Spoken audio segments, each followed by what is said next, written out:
वहाँ पे देखे कैसे बच्चा को पहले पकड़ने के पहले कैसे हाथ धोया जाता है, साफ सफाई रखने का ख्याल करने का। বিশ্ব স্বাস্থ্য সংস্থার তথ্য অনুযায়ী বিশ্বব্যাপী প্রতি 10,000 মানুষের বিপরীতে ডাক্তার আছেন মাত্র 17.2 জন। ভারতে এই সংখ্যা আরো কম, মাত্র 7% 23 জন, যা মাতৃস্বাস্থ্য এবং প্রসবকালীন যত্নের জন্য আরো গুরুত্বপূর্ণ হয়ে ওঠে। এই ঘাটতি পূরণে একটি অভিনব উদ্যোগ নিয়েছে নুরা হেলথ নামের একটি ভারতীয় সংস্থা। বিহার রাজ্য থেকে আসা চৌধুরী পরিবার গুরুগ্রামের একটি ছোট ভাড়া ঘরে বাস করে। লীলাবতী দেবীর যমজ সন্তান হওয়ার পর তিনি শারীরিক দুর্বলতার কারণে শিশুদের যত্ন নিতে পারছিলেন না। निकले से हालात हो गया था कि मैं नहीं रख पा रही थी, तो यही मेरी बहन आई और सारे यही जैसे सिखाए वैसे सीखी है और करी है। तब से मेरे को विश्वास हो गया है कि हाँ ये सब करना बहुत ज़रूरी होता है। गर्दन का ऐसे ध्यान रखना है जैसे आप लोगों ने लगाया हुआ है। परिवार जरूरी होता है ना।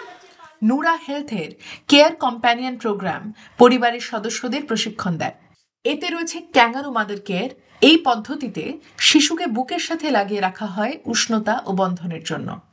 এই প্রশিক্ষণের সুবাদে পুরুষরাও এখন সক্রিয়ভাবে শিশু ও গর্ভবতী স্ত্রীর যত্নে অংশগ্রহণ করছেন। मुझे बहुत अच्छा लगता है जब सब मेरे मतलब हर चीज़ में मदद करते हैं।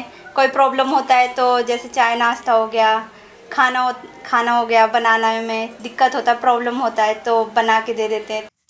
কেবল নবজাতক নয়, হৃদরোগ, ডায়াবেটিস, ক্যান্সার চিকিৎসাতেও এই মডেল প্রয়োগ করা হচ্ছে। मैं आज आप लोगों को डायबिटीज के बारे में बताऊंगी। तो Most of the world's patient care happens at home and not in the hospitals. The family caregiver is typically not recognized, not valued, and not equipped to take care of the patient. Health systems are overstretched, and healthcare worker shortages are commonplace. And it's even more so important today when the global health is facing so much of uncertainty. এই উদ্যোগ ইতিমধ্যে ভারত, বাংলাদেশ, নেপাল ও ইন্দোনেশিয়ায় বিস্তৃত হয়েছে।